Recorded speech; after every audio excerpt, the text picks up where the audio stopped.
Jeremias capítulo 14, verso 11 ao verso 18.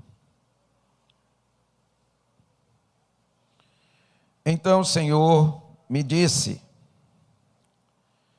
não ore mais pelo bem deste povo. Quando jejuarem, não darei atenção a seu clamor. Quando apresentarem seus holocaustos e ofertas de cereal, não me agradarei. Em vez disso, os devorarei com guerra, fome e doença. Então eu disse: ó soberano Senhor, os profetas dizem ao povo: tudo está bem, não haverá guerra nem fome. O Senhor certamente lhes dará paz. O Senhor me disse: esses profetas contam mentiras em meu nome. Não os enviei nem ordenei que falassem. Não lhes dei mensagem alguma. Profetizam a respeito de visões e revelações que nunca viram nem ouviram. Dizem tolices que inventaram em seu próprio coração mentiroso.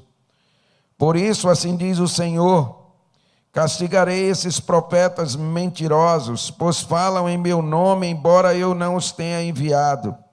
Dizem que não haverá guerra nem fome, mas eles próprios morrerão por guerra e fome.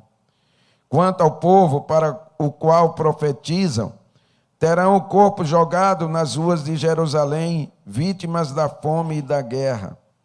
Não restará ninguém para enterrá-los. Maridos, esposas, filhos e filhas, todos morrerão, pois derramarei sobre eles sua própria maldade.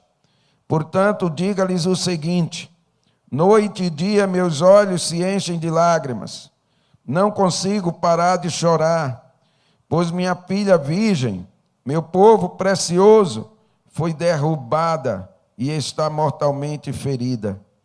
Se saio aos campos, vejo os corpos daqueles que o inimigo matou.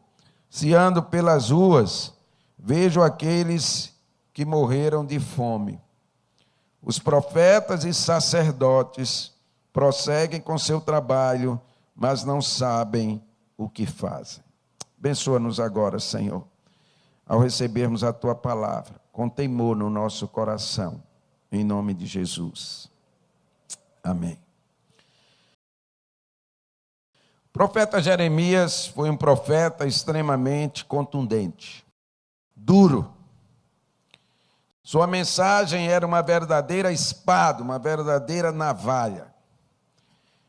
O nome Jeremias significa aquele que Jeová aponta, ou aquele que Jeová escolheu, aquele que Jeová enviou. Ele profetizou por um pouco mais de 4 décadas, mais de 40 anos. Começou em 627. Josias foi um rei que fez uma reforma religiosa em Jerusalém. Restabeleceu o culto no templo, mandou que as escrituras fossem lidas publicamente. Mas, infelizmente, seus filhos e netos foram péssimos reis. E Jeremias viveu esse tempo difícil. O tempo em que Israel, neste caso Judá, o reino do sul, queria adorar a Deus no templo, mas também queria adorar os deuses pagãos das nações que eles haviam destruído e das nações que estavam em evidência. Um tempo muito parecido com o nosso. As igrejas estão cheias de pessoas, há crentes por toda parte, mas há uma confusão religiosa. As pessoas vêm para a igreja como os israelitas iam para o templo, mas depois que elas saem da igreja, elas não põem em prática aquilo que aprenderam. Muitos crentes são negligentes, displicentes.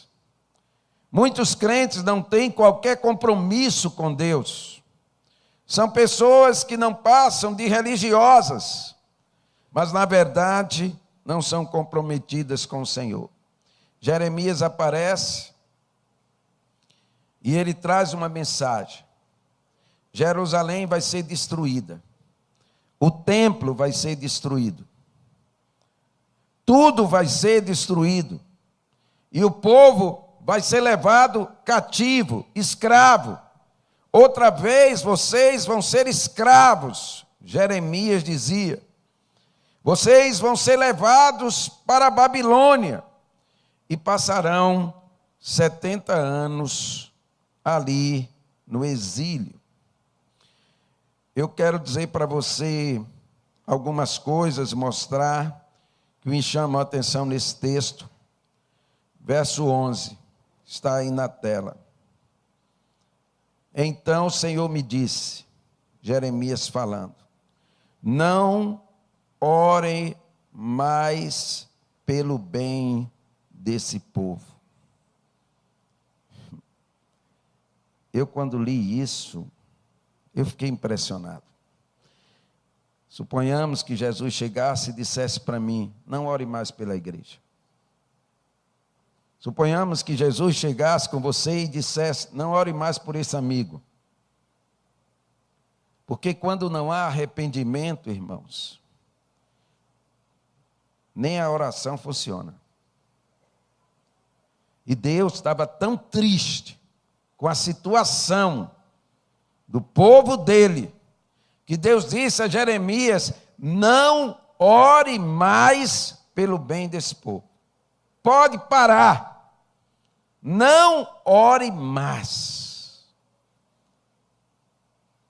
Segundo, verso 12. Deus rejeita as práticas religiosas daquele povo. Quando jejuarem, não darei atenção. Vocês podem jejuar, disse Deus. Eu não aceitarei esse jejum. Ele é falso. Irmãos, é tremendo. Isso é um saculejo na gente. Porque nós às vezes jejuamos, mas nada acontece. Nós oramos, mas nada acontece. Nós vimos para a igreja, mas a vida de muitos não melhora. Será que a falta é do pastor? Será que a falta é do professor? Será que a falta é de Deus? Ou a falta é sua? Deus disse, eu não ouvirei o seu clamor. Eu não ouvirei a oração deles. Não ouvirei. Podem orar, podem gritar, podem berrar. Eu não ouvirei enquanto não se consertarem e não se arrependerem. E o que é mais grave? Eu não me agradarei dos sacrifícios deles. O sacrifício era a menina de ouro dos israelitas. Durante o dia, de manhã às 9 horas e 3 horas da tarde, faziam filas. Os sacerdotes se revezavam para matar os animais que eles traziam e derramar o sangue para que simbolizasse o perdão dos pecados, mas quando eles saíam, iam praticar tudo de novo. E Deus disse, eu não quero mais saber desses holocaustos, eu não quero mais saber dessas ofertas de cereal, que era a semente, eu não me agrado disso. Se nós trouxéssemos isso para hoje, é como se o Senhor dissesse, eu não me agrado de sua oferta, eu não me agrado de seu dízimo, eu não me agrado de sua oração, eu não me agrado do seu esforço para vir para a igreja, porque você é mundano, você não me segue, você não me obedece. Estou dizendo isso com muito temor, porque pode ser que você deixe de dar oferta e sua situação piora. Pode ser que você deixe de dar o dízimo. Mas eu tenho que ser sincero com você. Tem gente querendo comprar Deus. Tem gente querendo viver uma vida, amados, dúbia. Ele está aqui na igreja, mas ele está no mundo. Ele adora a Deus, mas ele também adora a santa, o santo. Ele adora as coisas do mundo, o boi, a vaca e não sei o que mais. Eu vou sempre falar a verdade. Se você não quiser vir, tudo bem. Eu não sei mais pregar de outro jeito, então eu vou dizer a verdade. Terceiro, o Senhor diz no verso 12: eu efetuarei julgamento.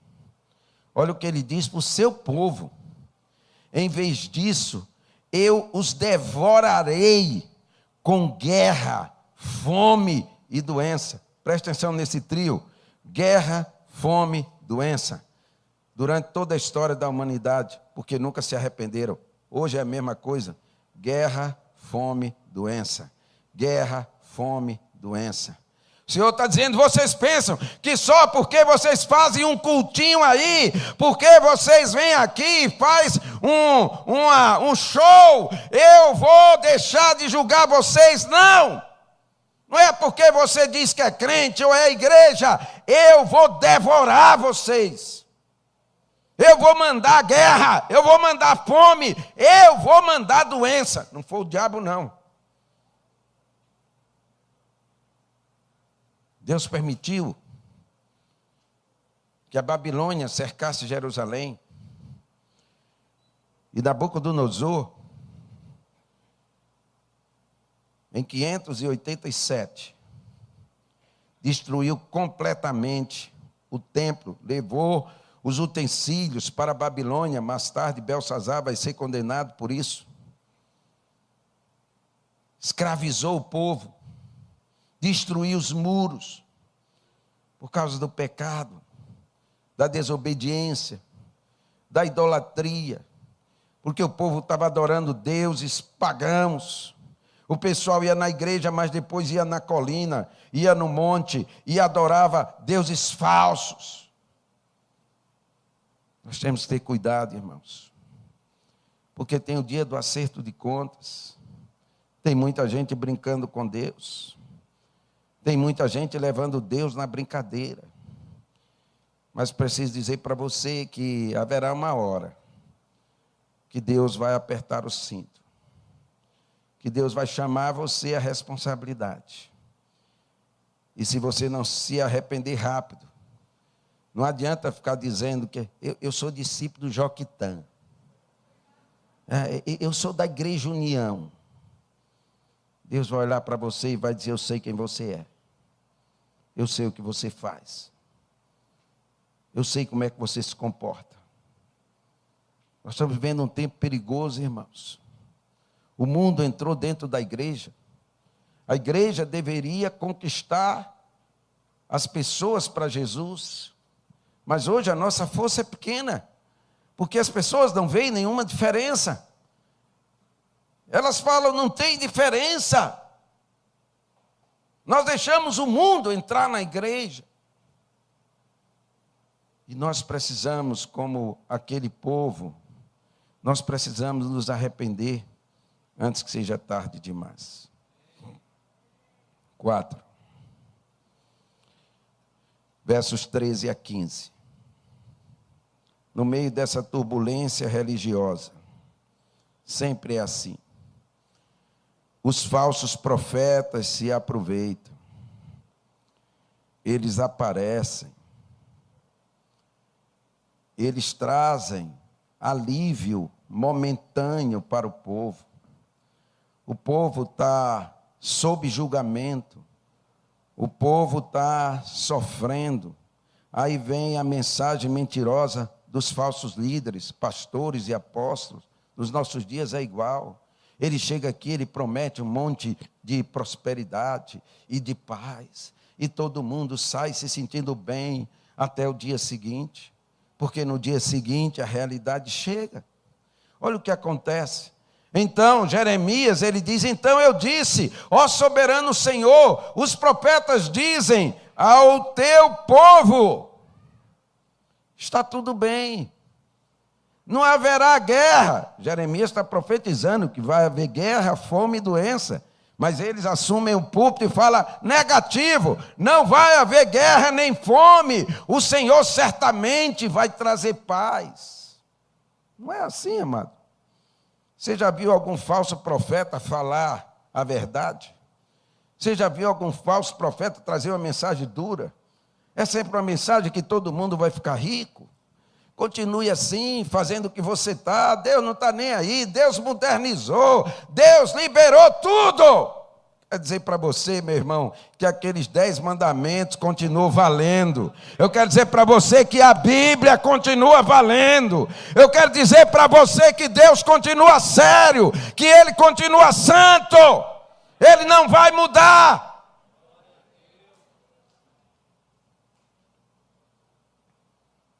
Pode todo mundo avacalhar, pode todo mundo mudar, Deus não vai mudar. Sua santidade é inquestionável. Passa o verso 14. O que os falsos profetas fazem? Parece que a gente está vendo hoje. Eles dizem, o Senhor me disse. É isso que eles dizem, o Senhor me falou. Você já viu? Deus me revelou. Deus falou. Está tudo aí. Esses profetas contam mentiras em meu nome. Mentiras. No nome de quem? De Jesus. Eles usam o nome de Jesus para contar suas mentiras. Eu não os enviei, nem ordenei que falassem. O Senhor está dizendo, eu não mandei nenhum desses profetas. Tenha cuidado, meu irmão. Tenha cuidado. Peça a Deus um espírito que possa discernir entre o falso e o verdadeiro, porque não é fácil. Não lhes dei mensagem alguma. Eu estou trazendo sempre os versículos, sem não dizer que foi eu que inventei. Profetizam a respeito de quê? Visões, revelações. Não é isso hoje, não é isso que as pessoas querem, não é isso que estão atrás. É sonhos, revelação, visão. Pastor, o senhor não acredita nisso? Na maior parte das vezes não. Mas eu acredito algumas vezes. Eu acredito que algumas pessoas estão falando a verdade. Eu acredito que Deus ainda fala em visão, em sonhos. Eu acredito que Deus ainda revela. Mas a Bíblia diz para você olhar para o profeta. E você olhar não para as revelações, mas olhar para o fruto. Para ver se ele tem vida com Deus, se ele tem respaldo. Os crentes estão saindo da igreja atrás de mentiras. Ninguém parece querer mais ouvir a verdade. Essa mensagem aqui talvez não traga nenhuma alegria para você. Eu vim aqui para ouvir coisa boa. Pois essa é a coisa boa. Se você não se arrepender, você está perdido. O Senhor quer fazer um milagre na tua vida, mas é preciso arrependimento. Eu não vou mentir aqui para vocês. Dizem tolices que inventaram em seu próprio coração mentiroso. Pode passar. Por isso, o Senhor diz, eu castigarei esses profetas mentirosos. Pois falam em meu nome, embora eu não os tenha enviado. Dizem que não haverá guerra nem fome. Pois bem, eles morrerão de guerra e fome. Era uma luta. Você imagine um profeta dizer que o povo vai ser escravizado por 70 anos. Tá, Jander? Aí o próximo que assume e fala é mentira. Vai ser só 2 anos. O Senhor vai trazer paz e prosperidade. Nós somos o povo de Deus. Não é assim que a gente fala, nós somos a igreja.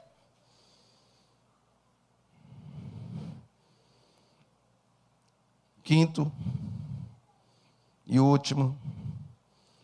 O Senhor diz, versos 16 a 18.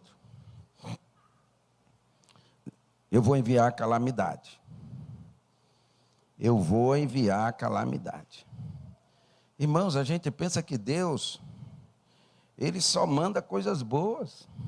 A gente diz que Deus é amor. A gente esquece que Deus é justiça. A gente esquece que Deus é verdade.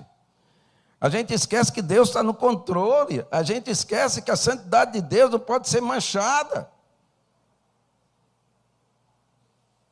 quanto ao povo, Jeremias, para o qual profetizam esses falsos profetas, que coisa terrível. Eu que já fui em Jerusalém, quando eu leio isso, terão o corpo jogado nas ruas de Jerusalém. O povo de Deus, gente, acontecer isso. Você vê o peso do pecado. Você vê o peso da idolatria. Você vê o peso da rebeldia, de não querer obedecer a Deus, de não querer fazer as coisas de Deus. Olha o que o Senhor diz: o corpo será jogado nas ruas de Jerusalém, vítimas da fome e da guerra. Não restará ninguém para enterrá-los. Maridos, esposas, filhos e filhas, todos morrerão, pois derramarei sobre eles sua própria maldade. Pode passar. Portanto, diga-lhes o seguinte: noite e dia, meus olhos se enchem de lágrimas, não consigo parar de chorar, pois minha filha virgem, meu povo precioso, foi derrubado e está mortalmente ferido. É a tristeza do profeta e é a tristeza de Deus. Sabe quando a gente termina o culto aqui? Termina o louvor, termina a pregação, tem palmas, eu vou para casa, às vezes super cansado, eu passo o dia aqui praticamente.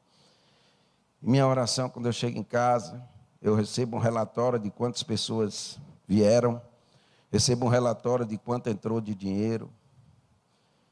Eu ponho a mão e oro, e eu digo: Senhor, o Senhor se agradou. O Senhor se agradou. Ou será que o Senhor está chorando? Ou será que o Senhor está triste? Porque às vezes, irmãos, tem muita coisa acontecendo. Às vezes eu vejo, agora não tanto pela pandemia, esses shows que recebem milhares de cristãos, todos lá pulando, suado, mais encebado do que pirarucu. Suado. E quando termina, eles saem de lá, que bênção. Bênção! No outro dia estão fazendo tudo que não presta. E a gente pergunta: como é que fica o coração de Deus? Como é que fica o coração do Senhor? Ah, pastor, mas todo mundo dançou, pulou. O Senhor não está perguntando isso não, meu irmão. O Senhor vê teu propósito. O Senhor vê a tua sinceridade. O Senhor sabe quando você faz uma coisa, por que você está fazendo. O Senhor sabe. E você tem que perguntar: Senhor, o Senhor está contente com a minha vida? O Senhor está contente comigo, Senhor? O Senhor está contente? Eu estou alegrando teu coração, ou eu estou gerando lágrimas? O Senhor está dizendo: olha, estou muito triste com você. É como um pai triste com o filho. O pai vê o filho mergulhando cada vez mais na vida que vai destruí-lo. E o pai chora, não pode fazer nada, porque ele já tem 18 anos, ele decide a vida dele. É que o Senhor está dizendo: a maldade de vocês virá sobre vocês. Eu até que quero abençoá-los e ajudá-los, mas eu não posso fazer nada. Pode passar. Se saio pelos campos, vejo os corpos daqueles que o inimigo matou. Babilônia tinha matado o exército. Se ando pelas ruas, vejo aqueles que morreram de fome. Quem não morreu na espada morreu de fome. Os profetas e sacerdotes prosseguem com seu trabalho, mas não sabem o que fazem. A bancarrota religiosa. Eles estão lá fazendo sacrifício, fazendo as coisas, mas nem eles sabem o que fazem. O título dessa mensagem, não sei se passou no início, foi Confusão Religiosa. É isso que a gente vive, irmãos. As pessoas estão confundindo o templo, as práticas religiosas, com ser discípulo de Jesus. Jesus sintetizou quem quer ser discípulo. Aquele que quer ser meu discípulo, o que ele tem que fazer? Renuncie-se a si mesmo. Renuncie. Entregue sua vida para Jesus. Toma a sua cruz. Assuma seus compromissos. Seja um crente comprometido. Irmãos, a gente vê tanta coisa acontecendo com tristeza. A gente não tem mais os compromissos. Antigamente, os nossos antepassados, eles iam para a igreja. Não importava se estava chovendo, não importava se estava sol, não importa. Eles iam, todos adorar a Deus. Não tinha essa mensagem de hoje, que você vai ficar rico. A mensagem era, só tem uma recompensa para você que segue a Jesus, só uma, você vai morar no céu. E precisa de outra melhor, mesmo.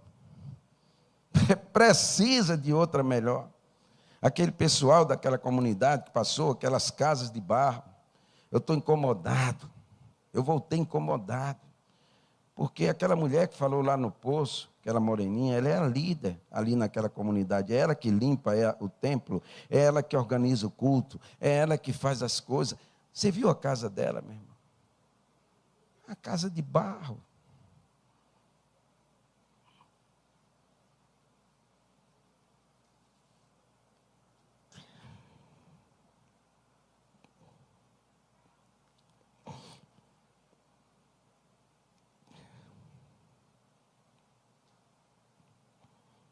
Caindo, não tem piso, não tem fogão, é na lenha que elas tiram lá nas árvores. Estou preocupado. Se você quiser me ajudar, todo ano a gente deve um bocado de coisa para ela. Ela é aquela que a gente mais dá as coisas. Nós mandamos ajuda para ela. Mas precisamos construir uma casa para essa mulher. Ela é a líder. Já pensou? A pessoa chega lá, onde é que mora a líder? Uma casa daquela. Deus está me incomodando. Fiz um levantamento rápido. Talvez 40 mil faz uma casinha boa para ela. Qualquer um dia desse, quando Deus mandar, eu estou perguntando de Deus, eu vou pedir de você. A gente relaxou, irmãos. Aquele pessoal vai para a sede, dia de domingo, que o culto lá é dia de sábado. Eles vão no pau de arara. Eles vão numa caminhoneta que a igreja aluga. Em cima, sem banco, sem nada, em pé.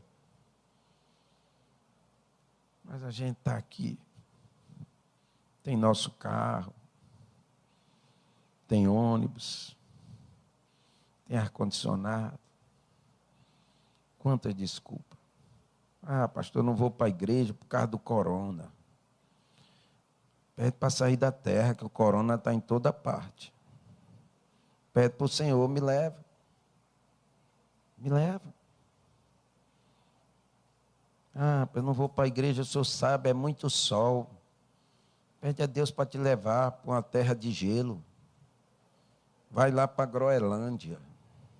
Sei nem se lá tem gelo, veio na minha cabeça agora, deve ter.